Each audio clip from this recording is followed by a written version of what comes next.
او مای گاد ماست. یک بار دیگه تو بغل قربونت برم. اوه اسکین گام بود. واو. سلام رفقای من، حالتون چطوره؟ خیلی خوش اومدید. امروز صبح از خواب پا شدم. بله. رفتم یوتیوب رو باز کردم. بعد داشتم اسکرول می‌کردم چشام خوابالو. یه چیزی دیدم اینجوری شدم. او مای گاد شیت. لاست اف اس گیم پلی اومده. چقدر 10 دقیقه. بله. گفتن امیررضا پاشو بریم ویدیو ببینیم. این فکر کردم مثلا 10 دقیقه گیم پلی خواهد. گفتم نه. این 2 دقیقه‌شو دیده بود. قطعاً تو صحبت بازی در آورده بود. 2 دقیقه اولشو دیده بود. گفتم بقیه‌شو نبین بریم ویدیو. من واقعا ندیدم. همین امروز ساعت 4 صبح واقعا جذابه دیگه. باید بریم چه اتفاقی قرار توش بیفته. بریم قشنگ هیجان دارم. گیم پلیشو ببینیم. و البته اینم بگم آقا ما دارو شما که ویدیو گرفتیم. تبریک میگم. خواهش می‌کنم بعد از این مدت طولانی دارو برگشتیم. گیم پلیش چیه؟ بله. یادت نره ویدیو رو لایک کنی، کامنت کنی، ساب کنی، بررسی برای رفقا و دمت لیتس گو.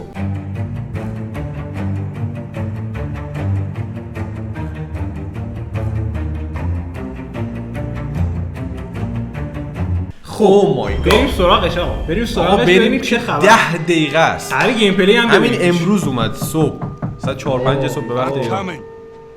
More than 2 years ago. این همون صحنه است که and we're working on those. بزنیم چی داره میگه. More than 2 years ago when we were finishing Last of Us Part 2 and we were working on those flashbacks within that scene for the first game. We got excited with the idea of like, oh man, what if we made The Last of Us Part 1 look as good, if not better, than what we have done with Last of Us Part 2, which we really pushed the boundaries of like what we could do from gameplay and a graphical standpoint, and felt like if we do that, we could actually come even closer to our original vision of what the first game would have been had we not been constrained by technology. واه میگه 2 سال پیش که داشتیم فلش بک ها رو توی لاست اف اس 2 نگاه می‌کردیم گفتیم چقدر خوب میشه که بتونیم ریمیک لاست 2 رو یکم درست کنیم و کیفیتی ازش به نمایش بذاریم به خوبی 2 حتی از اون فراتر و اون کارهایی که اون موقع به خاطر کمبود تکنولوژی نتونستیم رو PS3 انجام بدیم و بتونیم اینجا بهبود بدیم. انگار مثلا رو دلشون مونده بوده. مثلا موقعی که داشتن بازی رو PS3 میساختن یه کمبود محدودیت‌ها، این محدودیت‌ها حدود نمیذاشه که اینا به اون چیزی که میخوان برسن. الان که دستاشون بازتر شده اصلا انگار با شوق برگشتن به لسته که حالا بریم سراغش و اون چیزی که باید بسازیم که کمبود کلیات حرفش این بود. دقیقاً. Rebuild for PS5. The original creative vision of The Last of Us, I think in a lot of ways was larger. The creative vision of The Last of Us, I think in a lot of ways was larger than what the PlayStation 3 was capable of. بزرگتر از اون چیزی. PS3 بخواد wow tools and goodies that we can play from and draw from. The 4K, HDR, improved haptics, 60 frames. Help us to reimagine The Last of Us. Wow. It's a grafico. It gives us opportunities to rebuild our characters at the highest fidelity. Not only are the characters more detailed, I mean down to the irises and the pupil depth. You know, you fall into the eyes of the characters. داره میگه که به این قابلیت داد که بتونیم صورت کاراکترها رو دوباره از اول اونجوری که واقعا دلمون میخواد بسازیم و راجع به چشماشون داریم میگه که میشه واقعا فکر کنم خیلی رو دیتیل صورت کار کرده. غرق چشمشون بشی اینقدر که با جزئیات چشماشون اصلا صورتت ببین تو. Facial animation is just way more believable, like all the nuances, all the little subtle reactions, glances, glare. جالب اینه که من خونده بودم اینو دوباره موشن کپچر نکردن. یعنی با تکنولوژی همون یک موشن کپچرشو انقدر ارتقا دادن که تو فکر می‌کنی مثلا انگار بازی رو دوباره ساختن. آخه اصلا موشن کپچر یکو که نگاه می‌کنی انقدر تکمیله، انقدر بازیگرا تک تک صحنه‌ها رو بازی کردن که واقعا اونقدر نیاز نبوده. ولی الان داری میگی که شما تک تک جزئیات ایموشنال و احساسات رو تو صورت کاراکترها میتونی حس کنید. ببین اصلا اینو بازی دوباره So no matter what you stick to me. این همونه. سامو هنری. دقیقاً. این مال همون سالاست. We are able now to not only just have the highest fidelity characters in the cutscene, but also in gameplay. It's the same character, so now we can do these seamless transitions in and out. داره میگه که ما این جزئیات رو نه تنها فقط در کاتسینا، حتی در گیم پلی هم میتونیم ببینید. خیلی خفنه. Every part of the game has benefited from seamless transitions and emotional scripting. Pretty good, huh? Our stories happen in gameplay on a stick. She knew my mom. all this stuff is designed to keep you constantly in this world. Riley, come here. یه چیزی که جالب بود راجع به خصوصیات دست فاس هم هست الان اشاره کرد. گفت بازی توی کاتسین هایی که کات نمیخوره یعنی اندلسه، یعنی از شما از کاتسین میری تو گیم پلی، از گیم پلی میری تو کاتسین.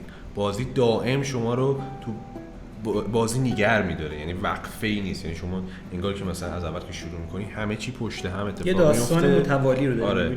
یعنی کاتسیناش هم جوریه که واسه به گیم پلی، بازی تو گیم پلی روایت میشه، تو گیم پلی شما هم اکشن داری، هم احساسات بازی رو مثلا تجربه می‌کنی، هم کاتسینا اینجوریه. این خیلی جالبه، من نکتهشو خیلی دوست دارم. فعلا تا به اینجا مرکزیت ویدیو راجع به کاراکترها و جزئیات گرافیکی بهبود یافته و صورت‌ها بود. یعنی بیشتر داشتن راجع به این صحبت می‌کردن که آقا این در واقع کاراکترها به چه شکل صورتاشون و چقدر بهبود پیدا کرده. One of the things that the PlayStation 5 is really enabling is that we're able to have a density of physics objects in a scene that we could never do before. Like this has always been the dream, is to have this number of bumpables, chippables, breakables, destructible objects in a scene. It just makes the world feel rich, makes it feel lived in. فیزیک بازی رو می‌بینی؟ گفت دیگه راجع به فیزیکش صحبت می‌کنیم. میگه PS5 این قابلیت تغییرات فیزیکی زیادی داشته باشیم که ما همیشه آرزوشو داشتیم، یعنی تخریب محیطی که می‌خوره. دستمون بسته بود که تو PS3 نمی‌تونستیم. خیلی به نظرم دست و بالشون باز شده و لذت بردن از این اتفاق. Properties that you'd expect. The turret truck in Pittsburgh when it's firing at you and it's just ripping apart. من فکر می‌کنم از لست 2 هم تخریب محیطیش بهتره. Concrete and sending objects flying left and right. Seeing things break, like there's fear, there's a real fear that it invokes.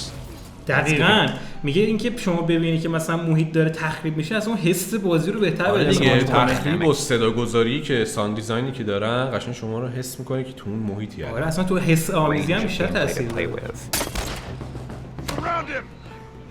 Our AI tech has just increased incredibly. What we were building the basis off of was The Last of Us Part 2's AI. And it has sophisticated systems for things like the fundamental knowledge model of how these NPCs perceive and understand what the player is much more sophisticated. هوش مصنوعیش بگو شبیه دست 2 کردن، یعنی دقیقاً داریم میگه بهتر از اون هم خیلی باهوشتر شدن و فقط علاوه گرافیکی و مثلا ویژوالی بهتر نشده، یعنی واقعا سیستم هوش مصنوعی حتی دارن ادعا میکنن که شاید بهتر لست 2 بتونن پیداتون بکنن، ترکتون بکنن، دنبالتون باشن. تو لست 2 دیدین دیگه، حتما بچه‌ها دیدن. وقتی شما یه نفر می‌کشتی، یکی دیگه از اون اعضا اونو با اسم صدا می‌کرد. میگفت جکی ناراحت بود. بعد وقتی که این اتفاق میافتاد، هارش‌تر میافتادن دنبال شما. Now how the enemies are communicating with each other, how they're chasing you, how they're flanking you, how intense that fight feels. So much more rewarding coming out of it from the other side. وای ما عاشقین ضربه‌ای دورم. این اسنایپر خیلی رو مخه. Is the buddies. The buddies. میگه همراهاتونم. For The Last of Us Part 2 has this very sophisticated understanding of like, okay, this is where the enemies can see their exposure. We not only have exposure, we have future exposure. So buddies can know, okay, that enemy is walking forward and they're about to round this corner. So in 3 seconds, that corner is going to be exposed. So I'd better move now to avoid this enemy seeing me. دقیقاً دارم میگه که همراهاتون هم هوش مصنوعیشون بهتر شده. توی لست 1 خیلی این موضوع دیده میشد. مثلا ما جلومون انمی بود امیر، الی یهو از جلو رد میشد و نمیدیدنش. ولی میگه الان بازیکن و همراهاتون 3 ثانیه قبل از اینکه یارو برسه به اون کورن، از اون کورن خودشون خالی میکنن و میان. خیلی خوب شد. نه الی جاشو عوض کرد. خودش الی جاشو عوض کرد. خیلی جالب بود. خیلی جالبه این اتفاق. Another big enhancement to the gameplay. اب نمیره حالا که افتاده رو صوت. Decisions and enemy seeing me. This really lets the buddies make very complex decisions and maintain that feeling of stealth. خیلی خفن کار کردن. Another big enhancement to the gameplay is that we have this technology called motion matching. Motion matching is this technology that's basically using logic that tries to match the desired movement to a bucket of hundreds of animations. A mocap actor has gone in and run this whole gauntlet of movements to get a really full set of all حرکت‌های خیلی روون و طبیعی، یعنی مثلا ببین یهو وقتی برمیگرده شبیه لست دو شده. And this motion model just gives this really seamless sense of transition. The player's movement is just a lot cleaner. It's this really smooth organic movement through the space. First, we just had to build that core experience. And then beyond that, we wanted to add several features that fans have been asking for. For example, we now have a permadeath mode. permadeath با یه تیر می‌بینی. Speedrun mode, so players can time themselves. There's a whole community of gamers that just want to see how fast they get. چقدر آتیش خوب بود آجی، نگاه کن انفجار رو ببین. خیلی خفنه. مود اسپیدران روش اضافه کرده، شما میتونی بازی تو تایم بگیری و رکورد فینیش تایم بازی تو بذاری، برای توییتریا استریمرها، برای یوتیوبرها چیزی که فنا اصل میگفت، چیزی که مردم از ما می‌خواستن. برای همون که با یه تیر بمیره. Beyond that, we added a bunch more of so there's all these different outfits. Skin گام بود. واو. Unlockables. So there's all these different outfits for. دقیقاً مثل لست دو با پول داخل بازی میشه اینا خریداری کرد. People can unlock. احتمالاً نیو گیم پلاس هم باید داشته باشه. از این مجسمه هم داره. که تو لست دو هم بود. Every single accessibility option that we offer, that's a barrier removed for someone. As she surveys the apartment, her eyes wander to Joel. She steps past the couch. He wears the wristwatch Sarah gifted him. داره اسکریپت رو میخونه. To my knowledge, this is the first PlayStation game that has audio description built into the game, built into the cinematics. Now it's nighttime. Joel stirs in his sleep. And that's really we've tried to push the frontier of accessibility on this game. دقیقاً داشت فیلمنامه رو میخونه. آره. فیلمنامه باید بگیم یا بازینامه؟ چه می‌دونی؟ گیمنامه. The identity of the last of us is the world. چی گفت نیل؟ So much of the identity of the last of us is the world. میگه بیشتر هویتش دنیاشه. We revamped completely the art direction. You know, everything from these expansive vistas that من خودم این حس رو کردم، یعنی حالا جدا از این که شخصیت ها خیلی صورتشون بهتر شده، حس میکنم بیشتر تغییری که کرده محیط بازی نسبت به چهره، چون اینو بعد روی موشن مینداختن دیگه، موشن کپچر بوده، اونقدر دستابشون باز نبود دیگه بخوان خیلی تغییر گرافیکی بدن، با اینکه خیلی خوب صورت‌ها رو تغییر دادن، ولی آرت دیزاین الان گفت ما بیشترین وقت رو روی آرت دیزاین گذاشتیم. گفت آرت دیزاین کلا عوض کردیم. از اول اصلا نشستن آرت کشیدن. گرافیک محیط یعنی شده چی مثل لاسفاس 2 شاید حتی بهتر، ولی صورت‌ها نمیشه بهتر. ولی من به نظرم اون صورت‌ها هم کمتر از این موضوع نیست. کمتر نیست، ولی به نظرم صورت‌ها خیلی خوب شده. چون ریکپچر نشده و با تکنولوژی اومده، به هر حال نمیتونه اون دوباره موشن گرفته. البته اینو ما دیدیم، ما توی فیلم آخر آلپاچینو فیلم آیریشمن بود. آیریشمن اونجا دیدیم که چجوری با تکنولوژی میشه این کارا رو کرد. اینجا هم قطعا همون اتفاق افتاده و خیلی هم گرونه ها، خیلی هزینه بره. Not only are they beautiful, but you feel the environment. You feel the environment in a much more visceral way. The rooftops. میگه شما میتونید محیط رو حس بکنید و دقیقاً بهتون اون جزئیات اون حس بازی رو منتقل می‌کنه. Building, for example, like just the breath of fresh air when you go up there and you just like you feel that sort of release in tension. خیلی عجیبه اینکه شما بتونید هوا رو down in the tunnels in wilds and you get that dank flooded tunnel feel, that humidity, you can actually feel it.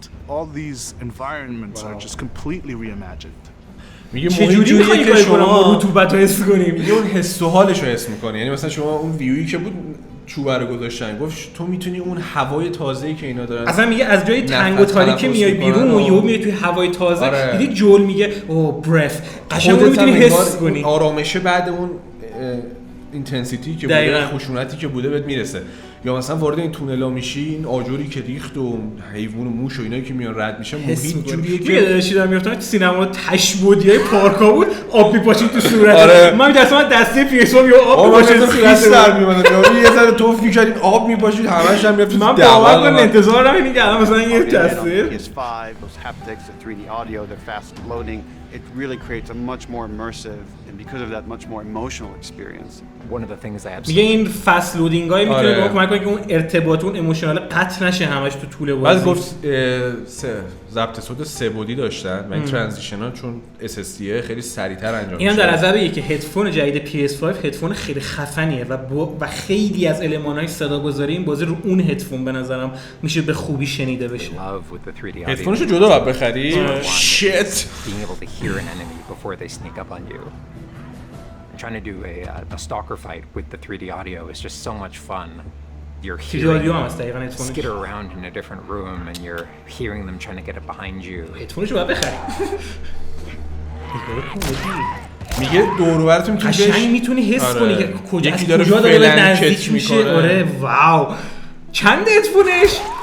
Having that two-part reaction of like hearing, turning, seeing, reacting, it just really heightens that sense of just being grounded. You are in this character, you are in this world. وای فکر کن میخوای از دست اینا در بری این موتور رو روشن کنی بعد صدای 3 بودی اینا هی دارن به نزدیک چه استرسی داره.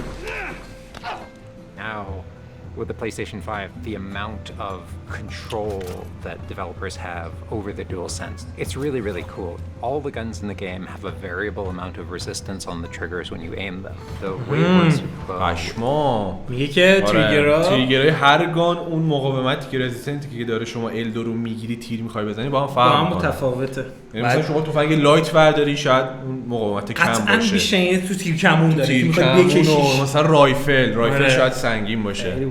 is that at the very beginning when they're starting to drop adaptive triggers a bit of resistance, and then as the bow gets tauter and tauter, the amount of resistance is increasing, and then when you release the bow, resistance goes down. When you are aiming and firing the shotgun, you're going to get a haptic vibration on the shot, and then میگه که حتی شما تو شاتگان میتونی اون ویبره اون ضربه اون بک تفنگ لگد داره قشنگ حس کنی. DualSense really advances things is you're going to get a haptic vibration on the pump of the shotgun. جانم قربونت برم من جو وای با جول من تموم میشه آقای جول. آره همچه خیرات کرده من شاتگان رو تیرمو نگه می‌داشتم. An audio file that comes through in the vibrations and those two beats is what you're going to feel on the controller. This looks like a good spot. This also ties in to the new workbench. کرافتش هم عین دستش شده. Taking apart a gun or screwing something in or putting a new stock on a gun.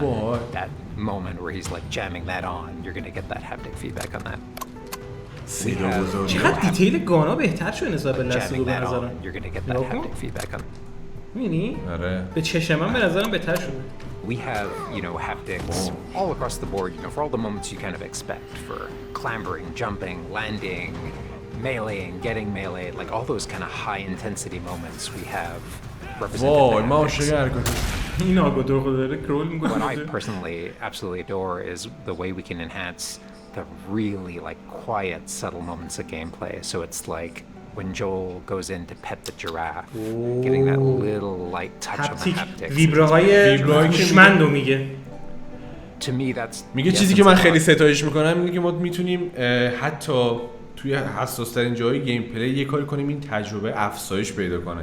شما موقعی که داری تو خود گیم پلی این ظرافت رو لمس می‌کنی رو دست حس تغییر حرکت دست باعث میشه اون حس حتی بیشتر افزایش پیدا کنه. خیلی جالبه. It's the high tension moments, it's the low tension moments, it's all of it feeling grounded. It's you're feeling immersed in this world. It's all about bringing you along with that story in as many ways as we can, and that's what the new technology on the PlayStation 5 من احساس میکنم تمام تمرکز این تیم توی ساخت این بازی این بوده که شما رو بیش از پیش اصلا این نبوده که شما لست یک رو تجربه کنید. اینا میخوان با تمام این تکنولوژی که بهشون رسیده این تجربه لست یک رو اونجوری که بیشتر دلشون میخواسته و نشده به خاطر محدودیت‌ها اونجوری که باید و دلشون میخواد تو حس کنی. یعنی به کمک تمام این تکنولوژی صورت محیط دسته شما بتونی اون محیط رو قشنگ حس کنی. وقتی داری بازی میکنی واقعا اون حسه بهت القا بشه. و اینکه واقعا تفاوت گرافیکی و گیم پلی بین لست 1 و لست 2 خیلی زیاد بود. و کسی که تا حالا لست 2 بازی نکرده مثلا بعد بره یکو بازی کنه و شاید دلشو بزنه. الان این شده یه پک کامل. یعنی هر کی تا الانم بازی نکرده فردا سریالش هم پخش میشه. ممکنه همون سریالش خیلی ها باعث بشه خیلی‌ها طرفدارش بشن. بعد بخوام یه موضوع تجربه کنن. لاست اف اس 1 ریویل رو بازی میکنن، پشتش میرن دور بازی میکنن. دیگه چه تجربیاتی بهتر کامل‌تر از این چی می‌خوام بازی کنی؟ یا میخند اونم میگه آره. Was that everything you hoped چه for? شعارم نگاه کن. Jury's still out. There's something special about that core experience of playing as Joel and Ellie on this journey. Then to take that experience and really honor it and keep the authenticity of it. But elevate it in every way possible, whether it's pipeline, whether it's art direction, whether it's technology, everything that allows us to make that experience better. Not different, extremely better. That's why to me میگه تمام تلاشمون رو کردیم. ما تمام تلاشمون رو کردیم که تجربه بهتری به پلیر رو بدیم و اون اصالتش رو بتونیم حفظ کنیم. یعنی اون رابطه بین الی و جول همونجوری بمونه، ولی فقط تجربه بهتر، گیم پلی بهتر، هر چیزی که تونستیم رو رشد دادیم، بردیمش بالا، ولی اون رابطه رو همونجوری نگه داشتیم. هیچ نیست. او مای گاد. مستافا. یک ماه دیگه تو بغل میگوربونت میشه 11 شهریور. بعد این برای پیسیش کی میاد. پیسیش کی میاد. ولی واقعا اتفاق عجیبی. این چرا من همین رو خواستم چه حال لوچی. واقعا حالا به من چسبید قضیه. خیلی بی هوا بود. من جای خبر ندیده بودم ازش قراره همچین اتفاقی بیفته. آره. خیلی بی هوا بود و از اون بی هوای خوشگل اومد. خیلی قشنگ. آره. دمش گرم. واقعا تیم ناتی داگ واقعا جای ستایش و تقدیر دارن. به نظر من بهترین شرکتن فرمول گرفتن و اون اصالتشون رو دیگه به دست اون رپیتیشنی که می‌خواستن به دست آوردن. اصلا یه فرمول موفق رو بهش رسیدن و هر کاری دوره این فرمول بکنن جواب میده و فهمیدن باید تو کارشون چیکار کنن. هر کاری هم بکنن موفق میشه. لاست اف اس 1 اولین بازی بود که شما شخصیت پردازی رو حس کردی. یعنی مثلا حس کردی که بازی فقط بزن بکش نیست. بازی خیلی میتونه بیشتر از فقط گیم پلی باشه. میتونه تو رو درگیر کنه. میتونه جوری باشه که تو وقتی کنسول تو خاموش میکنی تا 3-4 روز بعدی بهش فکر کنی، درگیر این شخصیت‌ها باشی، چه اتفاقی میخواد بیفته، چی میخواد بشه. حتی اون یه ویدیو هست برید نگاه کنید تو یوتیوب، مستند ساخت گاداوار که نزدیک 2 ساعته. حتی یه بخشش برمیگرده یکی از این کارگردانا میگه ما برای یه شخصیت پردازی بین کریتوس و پسرش از لاست اف اس 1 الهام گرفتیم. یعنی اینقدر بازی بزرگی، به خاطر همین اینقدر ستایش میشه چون که متفاوت بود و واقعا اینش خیلی رو صنعت گیم تاثیر داشت. لاست اف اس به نظرم خیلی فراتر از یه بازیه. یعنی وقتی شما بازیش میکنی صرفا فقط یه تجربه بازیه، این نیست که شما فقط دست روی دستت بشینی بازی کنی تعاملی باشه. شما واقعا تمام وجودت داره اون صحنه رو در واقع حس میکنه.